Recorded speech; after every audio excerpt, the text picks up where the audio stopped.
Hello friends, welcome to my channel Read Along with Me. We are reading the book The Power of Your Subconscious Mind by Dr. Joseph Murphy. Outstanding differences and modes of operation. The conscious mind is like the navigator or captain at the bridge of a ship. He directs the ship.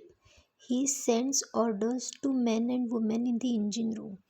They in control the boilers, instruments, gauges, and so on.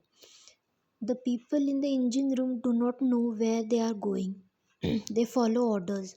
They would go on the rocks if the man on the bridge issued faulty or wrong instructions based on his findings with the compass, sextant, and other instruments.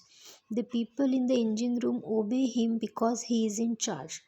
Because he is supposed to know what he is doing, the members of the crew do not talk back to the captain. They simply carry out the orders. The captain is the master of his ship and his decrees are carried out. In the same way, your subconscious mind is the captain and the master of your ship, your body, your environment, and all your affairs. Your subconscious mind takes the order you give it based upon what your conscious mind believes and accepts as true.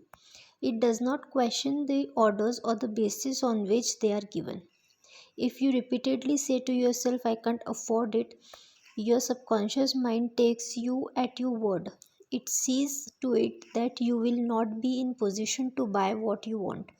As long as you go on saying, I can't afford that car, that vacation, that home, you can be sure your subconscious mind will follow your orders. You will go through life experiencing the lack of all these things and you will believe that circumstances made it so. It will not occur to you that you have created those circumstances yourself by your own negative denying thoughts. One Christmas Eve, a young woman named Nina W., who is a student at the University of Southern California, scrolled through an exclusive shopping area in Beverly Hills. Her mind was filled with anticipation. She was about to spend the holidays with a family in Buffalo, New York. As Nina passed a shop window, a beautiful Spanish leather shoulder bag caught her eyes. She looked at it yearningly, then she noticed the price tag and gasped. She was about to say to herself, I could never afford such an expensive bag. Then she remembered something she had heard me say at one of my lectures. Never finish a negative statement. Reverse it immediately and wonders will happen in your life. Staring through the glass, she said, that bag is mine. It is for sale. I accept it mentally, and my subconscious see to it that I receive it. Later that day, Nina met her fiance for a send off dinner. He arrived with an elegantly wrapped gift under his arm. Holding her breath, she unwrapped it. There was the identical leather shoulder bag she had looked at and identified her own that same morning. She had filled her mind with the thought of expectancy. Then she had turned the manner over to her deeper mind, which has the prosper power of accomplishment. Later, Nina told me I didn't have the money to buy that bag, yet now it is mine. I have learned where to find money and all the things I need, and that is the treasure house of eternity within me. How her subconscious responded. A few months ago, I received a letter from a woman named Ruth A., who had attended my lectures. She wrote, I am 75 years old, a widow with a grown family. I was living alone on a small pension and social security. My life seemed barren, hopeless. Then I remembered your lecture about the power of the subconscious mind. You said that the ideas could be conveyed to the subconscious mind by repetition, faith, and expectancy. Could it be true? I decided to try. I had nothing to lose. I began to repeat frequently with all the feeling I could muster. I am wanted, I am loved, I am happily married to a kind, loving, and spiritual minded man. I am secure and fulfilled. I kept on doing this many a times for about 2 weeks. One day at a corner drugstore, I was introduced to a retired pharmacist. I found him to be kind, understanding, and very religious. He was the perfect answer to my prayer. Within a week, he proposed to me. Now we are on our honeymoon in Europe.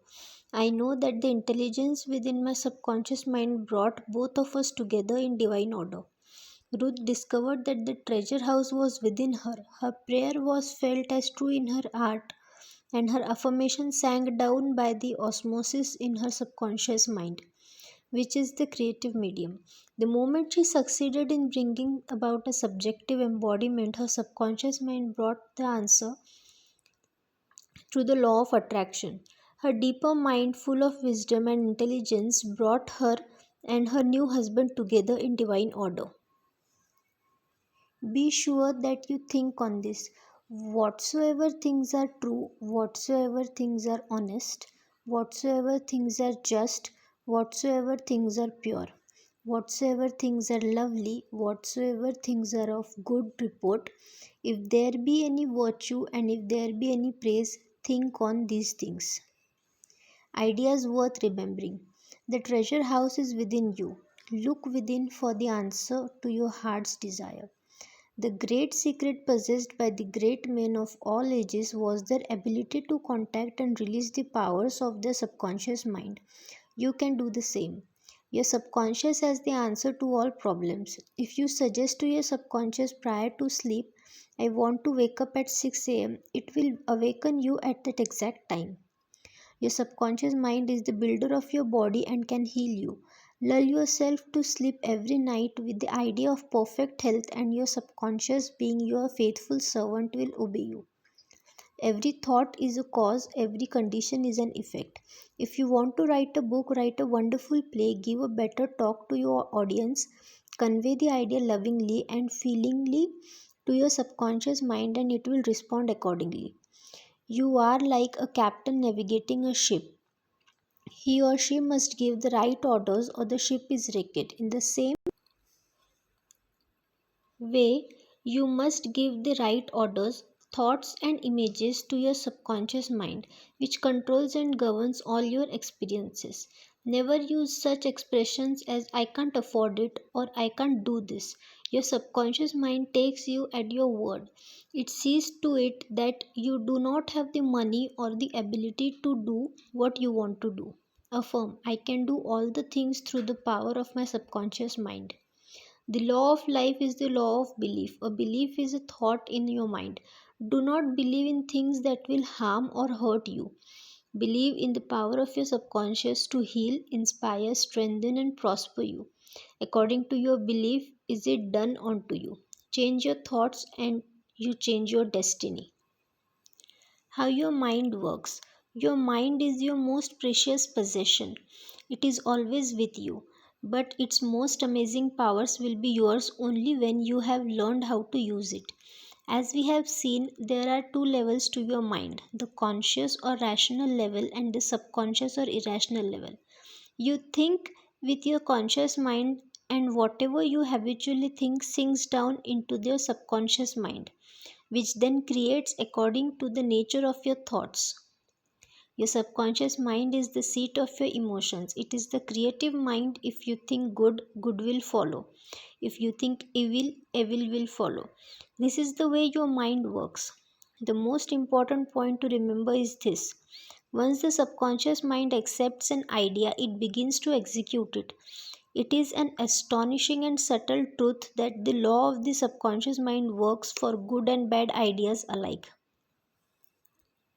This law, when applied in a negative way, is the cause of failure, frustration, and unhappiness. When your habitual thinking is harmonious and constructive, however, you experience perfect health, success, and prosperity. Peace of mind and healthy body are inevitable once you begin to think and feel in the right way. Whatever you claim mentally and feel as true, your subconscious mind will accept and bring forth in your experience. All you have to do is get your subconscious mind to accept your idea. Once that happens, the law of your subconscious mind will bring forth the health, peace, and prosperity you desire. You give the command or decree, and your subconscious will faithfully reproduce the idea impressed upon it.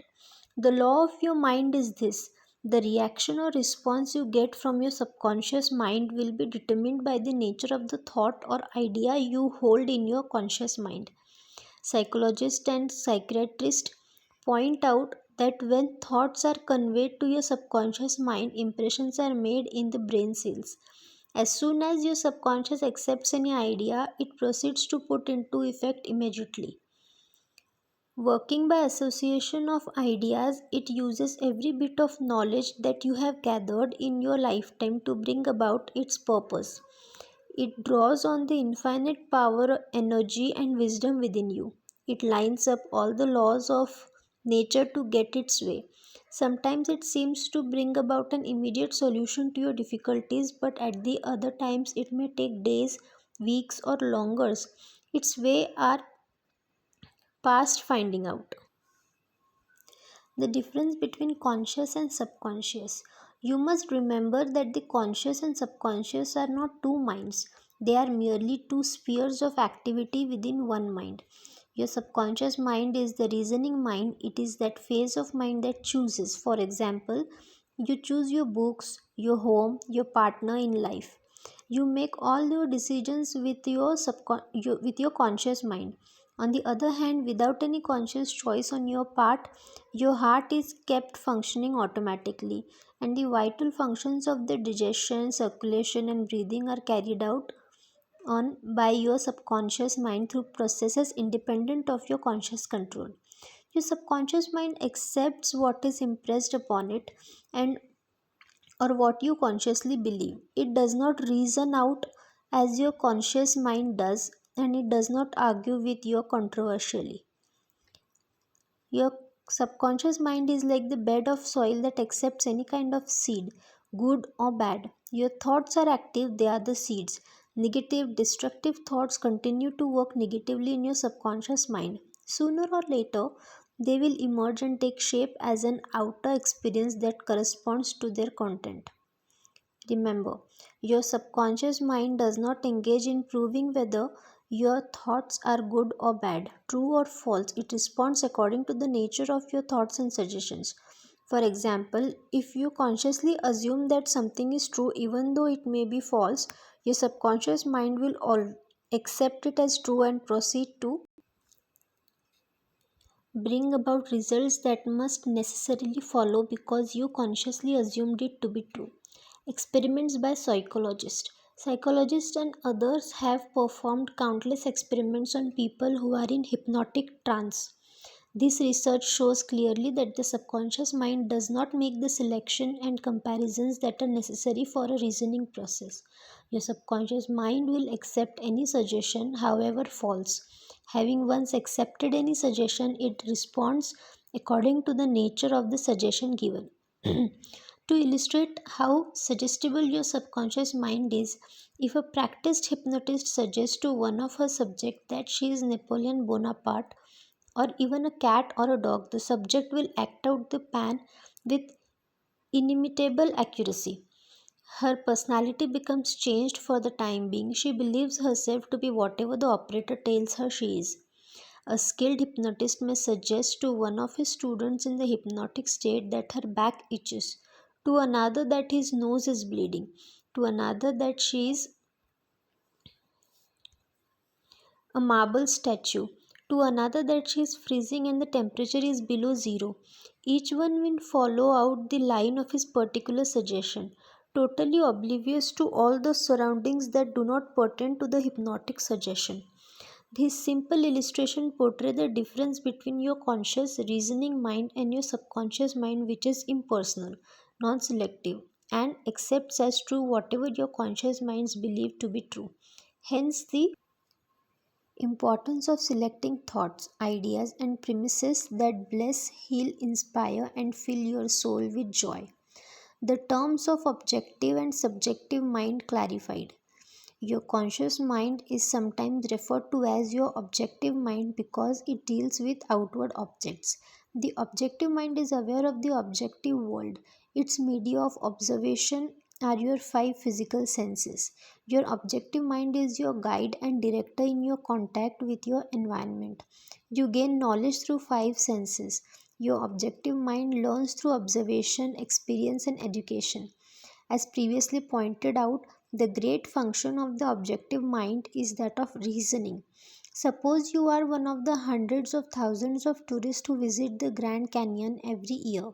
You would come to the conclusion that it is one of the world's most amazing natural wonders. This conclusion would be based on your observation of its incredible depth, the complex shaping of the rock formations, the beautiful play of the colors among the different geological strata. This is the working of your objective mind. Your subconscious mind is often referred to as your subjective mind. Your subjective mind is aware of its environment but not by means of the physical senses. Your subjective mind perceives by intuition. It is the seat of your emotions and the storehouse of memory. Your subjective mind performs its highest functions when your objective senses are not functioning. In other words, it is the intelligence that makes itself known when the objective mind is suspended or in sleepy, drowsy state. Your subjective mind sees without the use of the natural organs of vision. It has the capacity of clairvoyance and clairaudience. It can see and hear events that are taking place elsewhere. Your subjective mind can leave your body, travel to distant lands, and bring back information that is often of the most exact and truthful character. Though your subjective mind, you can read through your subjective mind, you can read the thoughts of others, read the contents of sealed envelopes or closed books or newspapers. Once we understand the interaction of the objective and subjective minds, we are in a better position to learn the true art of prayer. That's it for today. In the next video, we'll continue from here. Till then, please like, share, and subscribe to my channel and follow, read along with me. Bye.